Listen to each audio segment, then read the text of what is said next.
Hey folks, Mike here, and today with a game called Opus Magnum. I'm going to give you some impressions because, as those of you who know, I'm already 8 hours into a Zachtronics game, which, those of you who don't know what those are, they're really fun puzzle games, right? If you've ever seen Space Cam or Infinifactory, or even the more abstract ones like TIS 100 and Shenzhen IO. Look, he's got really popular, really good games, and technically not his latest one, but his latest non-programming style game is pretty freaking good. So we'll start with an easy one here, and go ahead and do a new solution. Just kind of testing out different ideas here, because we're going to try and turn some lead into gold, which is kind of your first assignment, which sounds great, right? You infuse lead with quicksilver, work up the chain, and eventually get up to gold. So, basic structure of the game is this, and then that. We'll throw some arms down. Arms can pick up, rotate, and then we'll just kind of chill there while we take this 6-shooter here and pick up, rotate, and drop, and then we'll repeat that 3, 4 times. Then we should be able to rotate and reset. If that works, you can see, actually I'll go in full play here. There you go, simple as that. So, you have rotation instructions. I was doing some repeat instructions. You can clearly see the repeats in their own blocks as opposed to individual blocks like this. And the reset here instruction basically reverts everything you've done up to that point to bring it back to the same starting point once the timeline loops back.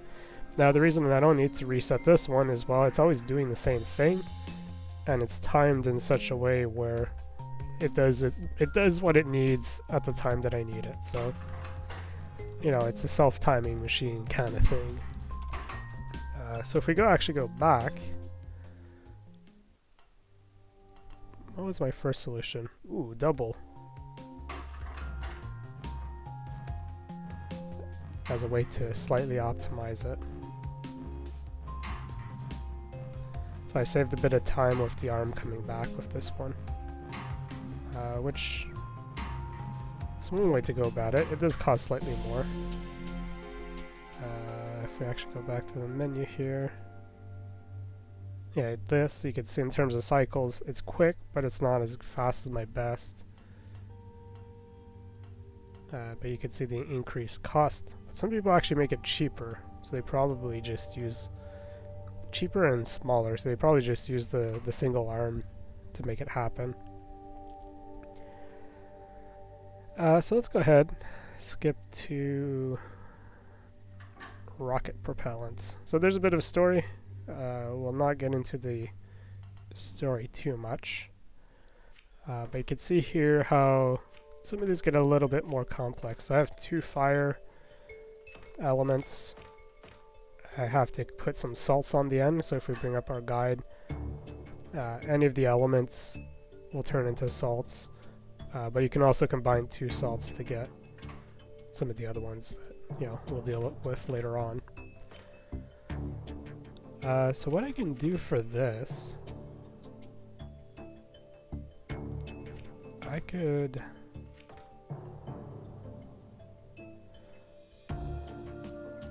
put that there. This clarification will turn it into salt as it goes over it. We'll put a bond here, and we'll basically make these 2 lengths twice. And we'll use some other arms to kind of jumble them around, because we'll have these 2 bonds done, then we'll have to bond it twice more, each of these pairs. So yeah, we'll make it work. So you can use keyboard shortcuts. If you've noticed that my keys look really weird, this is QWERTY, ASDF, standard layout. It's just some people like me are a little bit special and like to run a Dvorak layout keyboard, which it is what it is. I've used it for many years, and it works great. So let's go ahead and restart. We'll do a restart and then we'll loop, because we want to make 2 of these. So if I've done everything right, okay.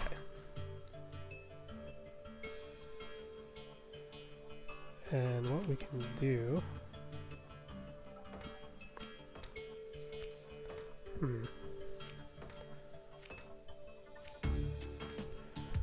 think of how we can do this. Spin it around, bring it here.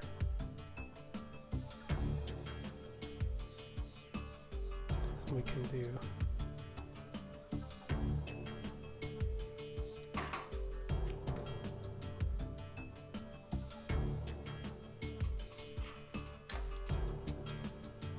so what I'll do is I'll take this arm and do this top part. As a side note, you can reposition this, but some of the angles are important. So my idea here is I'll take this, bring it to here, somehow bring this up to there, so I can do the L, and then have this piece shift over, so then when this arm comes up for the second time, we'll have the second bond, and then we can just throw that into this thing somehow. So to make that happen, now we might have to fudge around with these timings here, because I think if I put that there, whoops.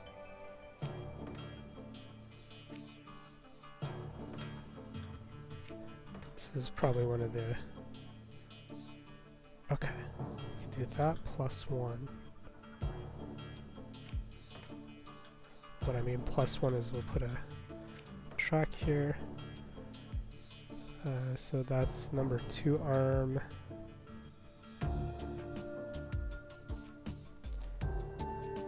We could put the reset later on. So for this to work, I have to wait till number 2's done grabbing. I can't grab while number 2's moving, else we'll have a collision, right? So I have to wait. Now I can grab. Now I can rotate right. Oh. I need to drop. I'll actually tell him to manually go back instead of depending on the reset instruction. Can I go forwards? I'm trying to like be efficient here. No, I really can't. Alright, so we'll have to wait a cycle, which is fine. Ooh. Actually, this actually is going to work a lot better than I thought. Because I actually just have to do one more. I can reset, or actually can... Yeah, I can use this arm to do everything. I'll show you what my original solution was, because this is... Oh, darn, I can't. That's fine. We'll make it work. I didn't think that was gonna...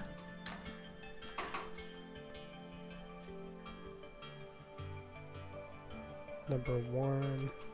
Is that right?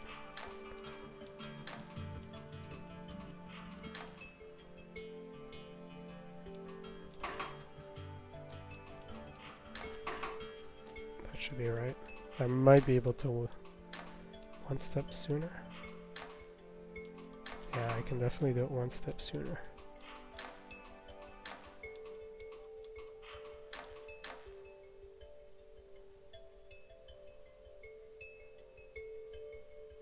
So I have to back out. Alright, if I do a reset, I have to back out. And I may as well just do a rotate, which means this should be correct.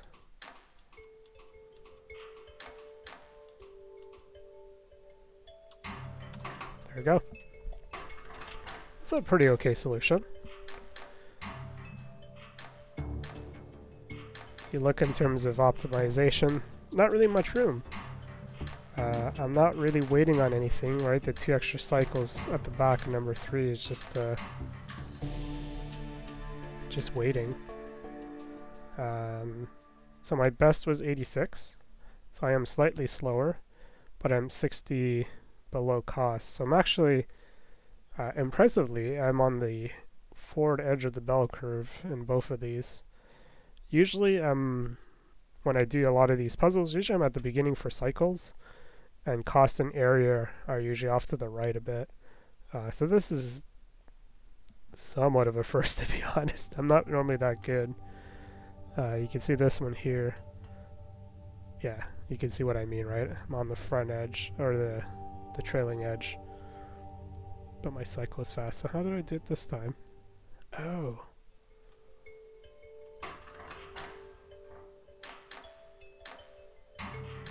Okay, yeah, I remember this. I remember this one because I actually had made it... I'd correctly done it, except I had my angles off. And what I mean by that is I had to mirror all of this because my angles were the other way, right? Instead of going down and up, I had up and down. And this just rotates, it doesn't mirror, so I had to basically copy everything I did and swap my arm. I basically just had to swap these arms around and flip this assembly, which you'll see this is kind of a standard setup for a lot of puzzles for me, if I have to do this. So yeah, pretty okay setup. There's absolutely no reason for number 3 to be a more expensive one, though. So if I wanted to optimize here, I can just do this. Get rid of number 3.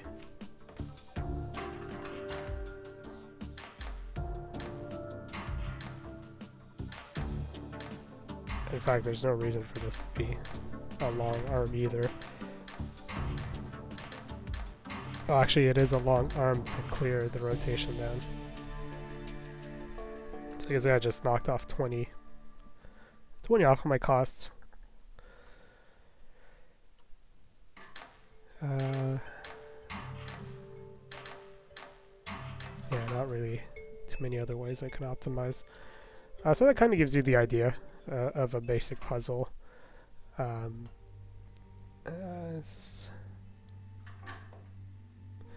So you can see there's a bit of story. There's some interesting scenarios that come up, and so yeah, let's see. What does this one require? Oh, this is actually a new.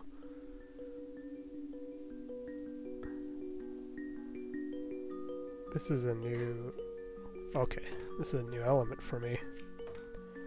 I've not used this tool before, so that's the other nice thing of a lot of these kinds of games from Zachtronics is he gates you in such a way that you feel like you already know what's going on, and so when you get a new tool, it's like, oh, okay, I can already think of places where I can use this and make good use of these newfound tools.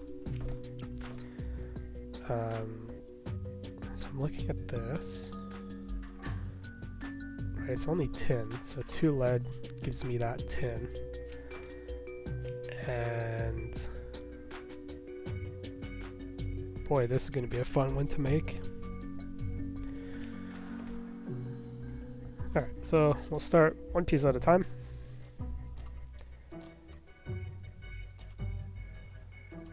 Let's make sure this makes sense. As usual, I always get the direction incorrect. Let's go ahead and pick up.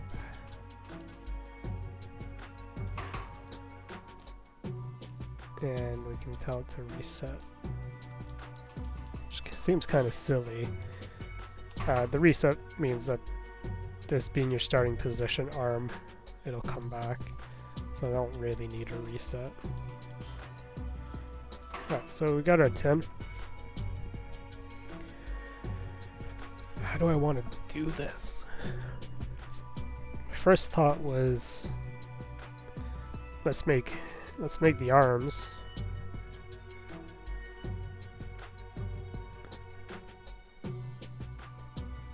And my first thought was make each arm individually, so make a pair of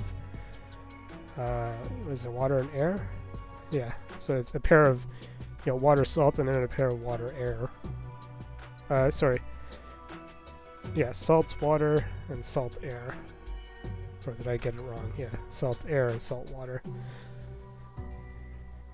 But instead, what if I make this first? Because I can also do this afterwards. Right, I can purify and throw some salt. I can. I'll make this a excessively long and complex one, just to show you how it doesn't take very much to actually come in and really optimize. So I can use this three-way combine. I don't actually have to have something on the right here. I can use the three-way bond as is. So I can put my put my tin in there. Let's see.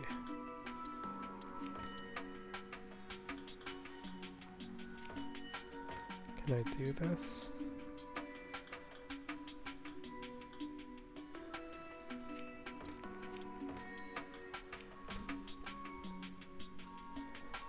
Pick up, rotate, move back.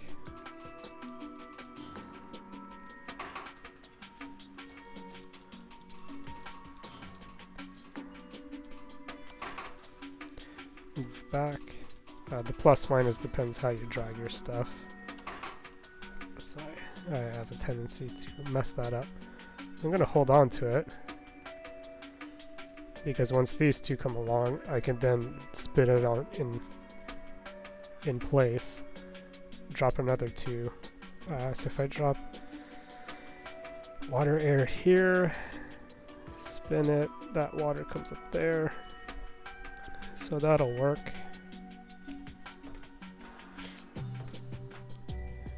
What if we do something like that? Like that.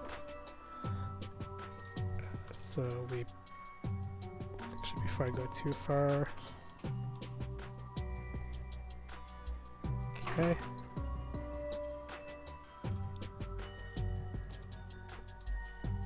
So this for 3. That's not gonna work, will it? If I do 2.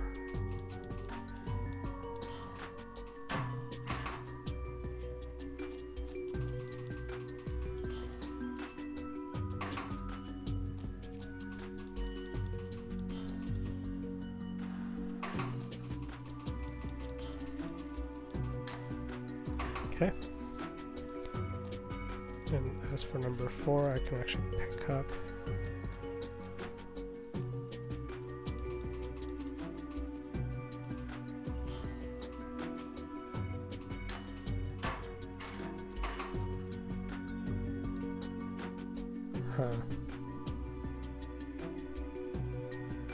I'll fix the problem I'm going to run into with 3 here.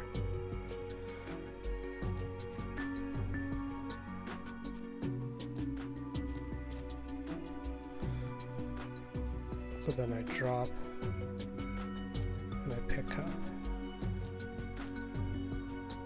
and I drop. That should work.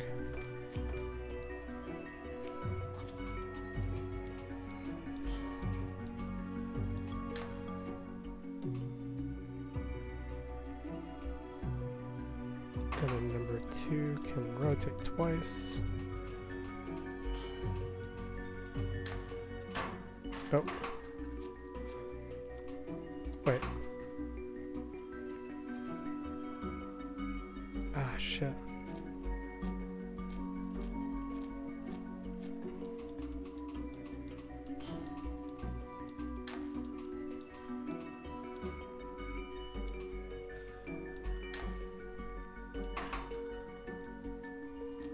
Need a third time, and number 4 can reset and repeat. That should work. Just gotta make sure my timings are correct, and they are not. Let's give ourselves a 1 gap. So this is why the repeat may not always be the best idea. It depends what you're trying to do, so you kind of have to keep that in mind, that occasionally you gotta space yourself out for timings, and be considerate of that kind of stuff. So that's gonna work pretty well. So I'm thinking maybe we throw it up here somewhere, and then in between some of the gaps here, I might be able to actually.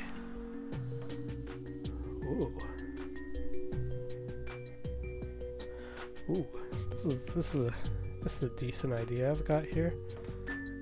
I can grab 2 of these at the same time. On a track, move up.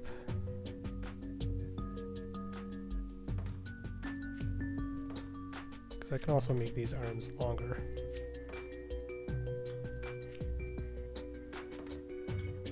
I don't want to.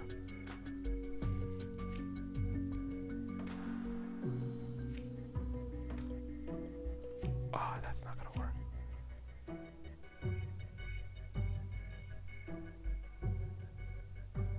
That's gonna work. And then maybe a rotate or something.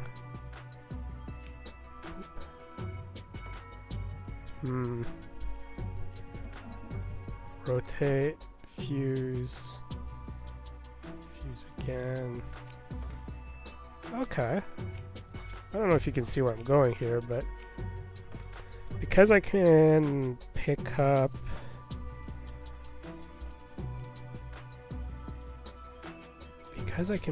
more than one thing at a time,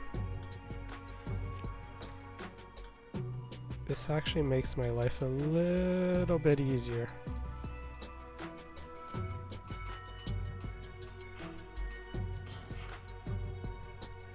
And then a rotate. Okay. Alright. I just need to see where number 2 winds up.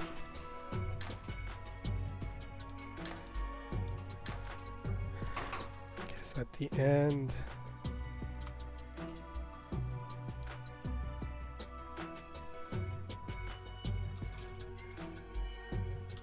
Is this where I can. This is where I can actually.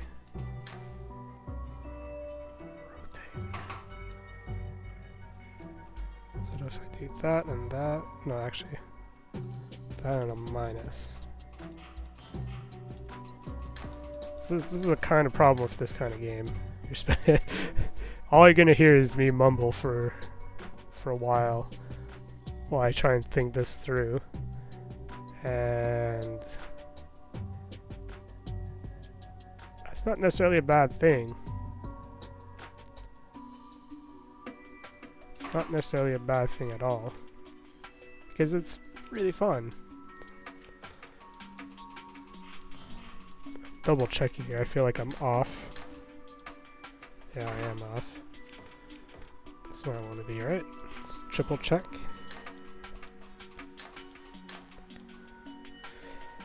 Okay, and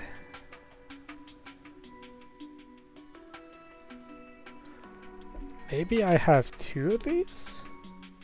So then this thing like keeps going down the track, and I have another one on the same track. Oh, damn. That's a pretty good idea, I think. Because the only issue I'm gonna run into is timing, I think. Oh, but I don't know if I can actually make that work.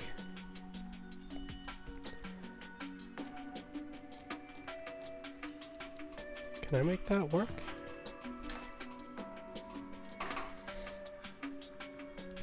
I don't think I can make that work with two on the same track.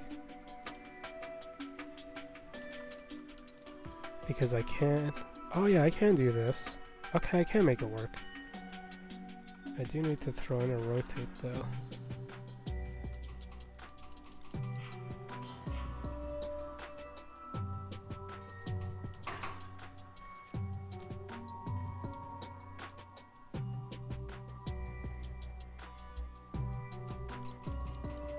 Trying to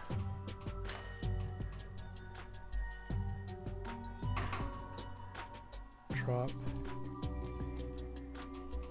I probably don't even have to go that high up to be safe. Oh fuck. That's gonna, in terms of timing, it'll be much faster doing this, so yes.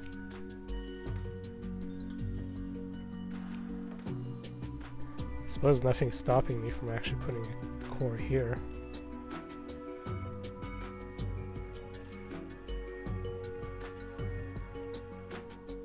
So go up, pick up.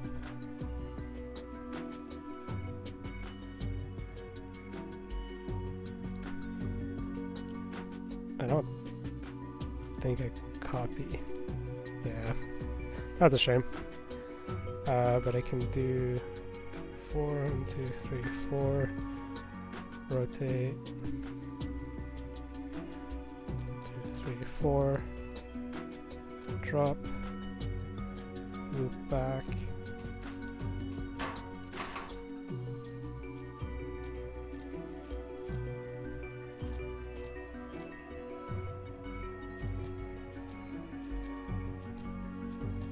before I do that. I should be able to actually just do this. I don't know why I'm doing it. I don't know why I'm doing it the long way.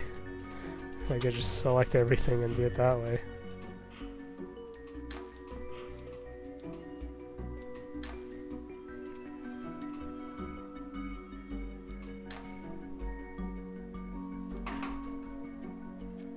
Then we wait. So I'm going to push that back. Damn. I was not expecting to do it this way at all. And before this guy resets, let's kind of throw the reset way back there.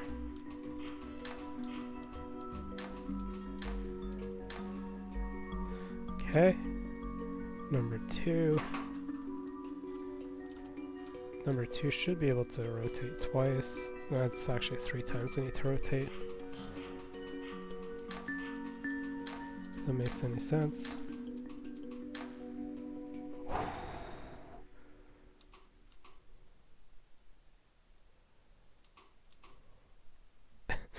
the random spin, the recenter is always kind of funny.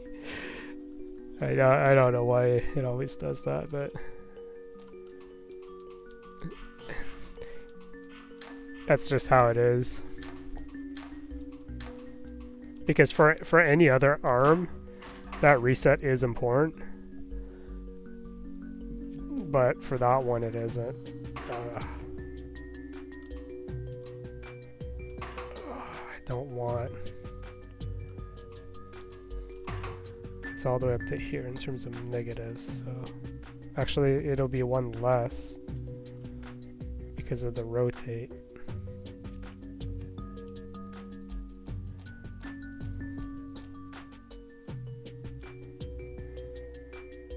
And this is what?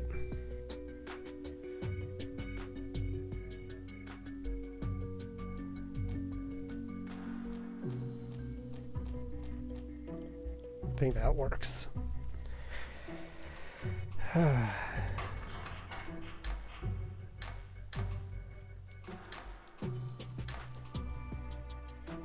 Wait, I don't have to wait now.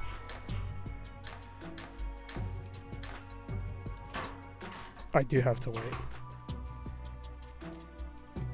Which is fine.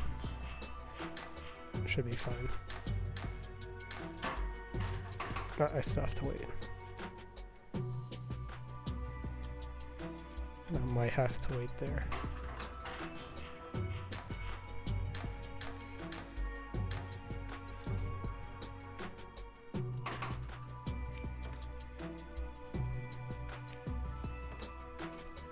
I actually don't know if that's the right place. We'll double check. It is. Let's go ahead and throw a restart on good old number 2 here.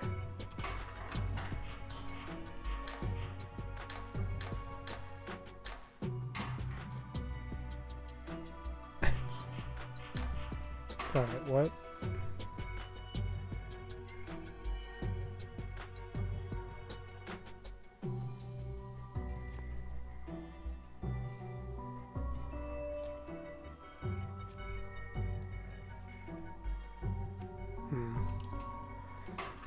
What I don't like is the fact that this isn't ready. Right, this could continue. But I suppose I have to wait for all these other steps anyways, so it doesn't actually matter. Whatever. We'll go with it. That's kind of the part of this game. I like to optimize stuff like almost immediately. And occasionally I might spend a bit more time than I should. So yeah, not the best, but this is very typical of my first, you know, successful result for a lot of these puzzles, where I'm kind of in the bell curve, in the middle, or maybe a bit before in terms of speed, and I'm usually on the outer edge in terms of cost and area. But that's always been the fun part about these games, which, you know, you often tend to focus or find yourself focusing on one at the cost of all the other ones. So yeah, at the end of the day, as long as you've completed the puzzle, that's kind of all that's important anyways. But yeah, a little bit more story.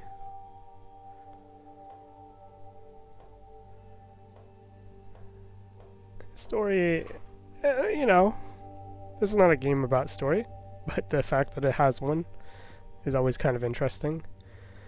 And yeah, I believe I'm at 8 or 9 hours now. I've got 2 more chapters left. This game's probably going to get quite a bit longer as I approach the end, because, you know, I'm still getting new stuff. I've put half an hour, so, you know, that puzzle was a bit longer than usual. And I feel like a lot of these will start getting more and more complicated. They'll get a bit more challenging. Just for the sake, let's take a look at what this one is. Oh yeah, I gotta make an infinite loop with 2 leads and what do I have to do? Tin and iron. So I have to just have to do something like this. 2 iron, I think. Yeah. Chain together 2 irons with probably 2 of these.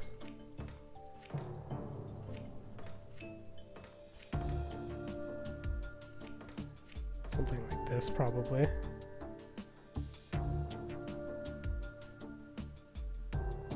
Actually, I don't even need that.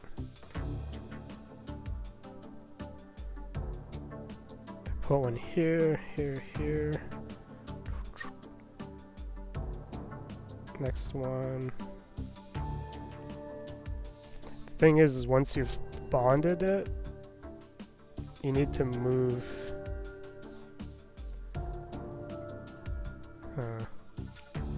I might need this one actually. I'm just like throwing it out there. Once you bonded something, so if I move, so I have this, you know, bracket, and I move it to here. So I drop this bracket here. Next time I move this bracket in, if it makes a bond, when it hits this tile, it'll move the whole thing over, and that's how you make the infinite ones. You gotta move something. So I move this bracket, it bonds here, and then it moves to here. And now presumably, if I've got a bond as it moves over this one, it should bond again. And it'll get the full bonding going. One of the things we actually did not look at in this video,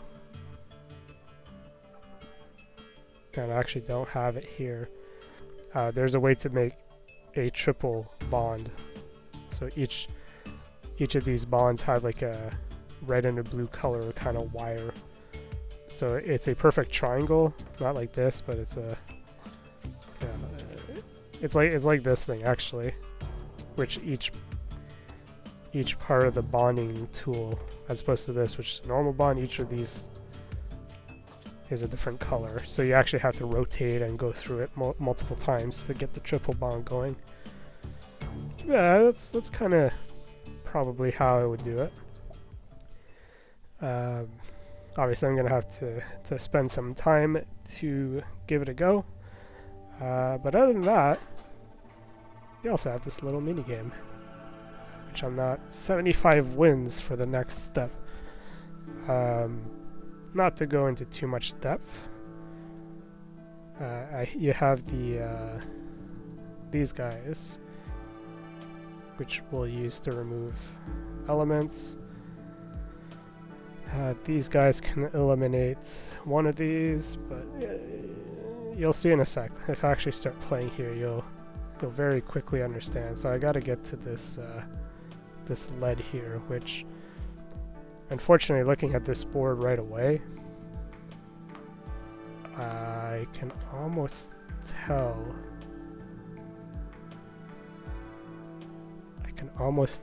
That I won't be able to solve this one. I'm not particularly... It's not that I'm not good at this game, but I do find myself struggling occasionally. Where's the other one? There's one here.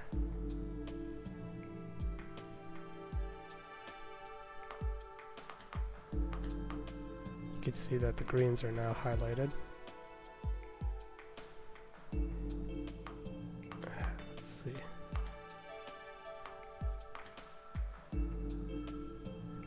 That.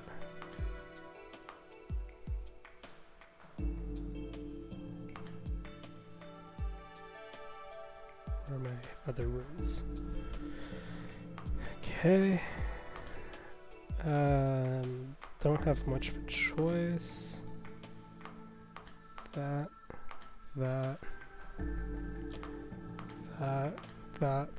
No, I have to be... Yeah, that's what happened. I used two of these, so I can't finish it now because I can't remove these two. So let's give it one more go.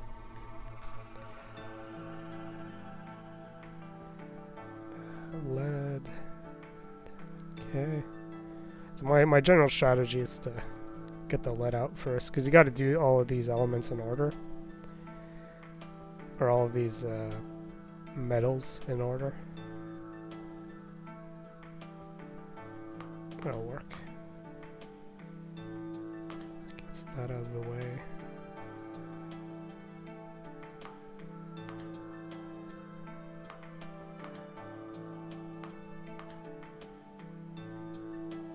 I really want to avoid using this if I can.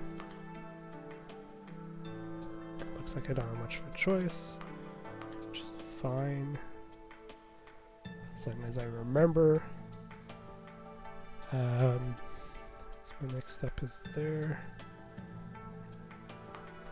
Do this. These will eliminate each other. Can't get to that unless I come up from the top.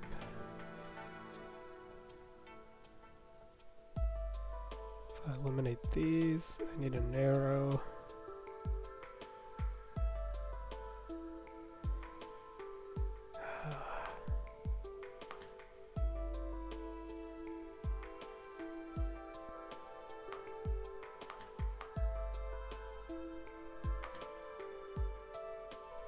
Get rid of the green.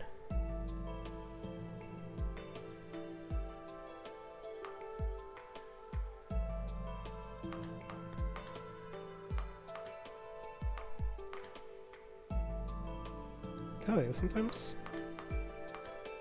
sometimes these get a little tough.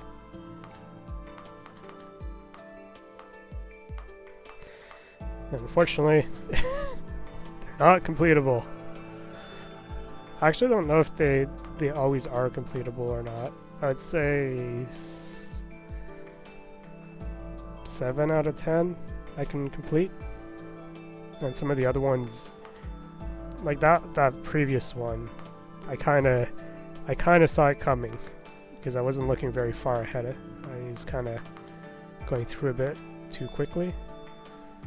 And shoot, I don't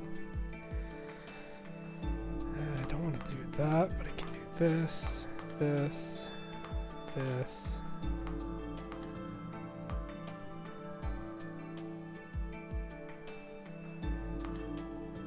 Slow it down a little bit so I can think a bit what I'm trying to do.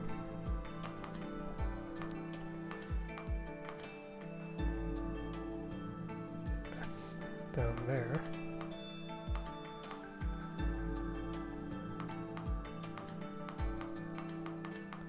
There we go. So, yeah. It tends to put nice little mini games in. Shenzhen Solitaire is also available. You know, if you've played Shenzhen, well, the Solitaire game's standalone. That one's probably going to be standalone eventually as well. But that's it. That is Magnus Open. It's a good game. And by Magnus Open, I actually mean Opus Magnum. Got that upside down. Not really a whole lot else. In terms of options, you don't really need that much either. But, you know, if you want to hide that, go ahead. Show top percentile. That seems like a nice option. So you can see where you actually are instead of kind of a generic graph. Because the graph is a wider thing. Yeah, all the controls, which are pretty obviously shown on there. But that's it. I would say if you're kind of potentially interested in this kind of game, don't worry, it's not that overwhelming. You know, the fact that you have a ton of room to work with. You have a limited playfield size. Once you actually complete the game, then there's some challenges that come back in. But, you know, even if you're not great at thinking of solutions, but you still like these kinds of puzzle games, the fact that they do give you a huge playfield to use, you can really, you can make whatever work. It may not be super beautiful and elegant, but at least you got a solution, and that's kind of what counts, right? And that's why they have that option to also hide the histograms, because you don't want to feel bad about yourself or something, right? But at the end of the day, if you're having fun, that's what counts. And yeah, these games are pretty freaking fun.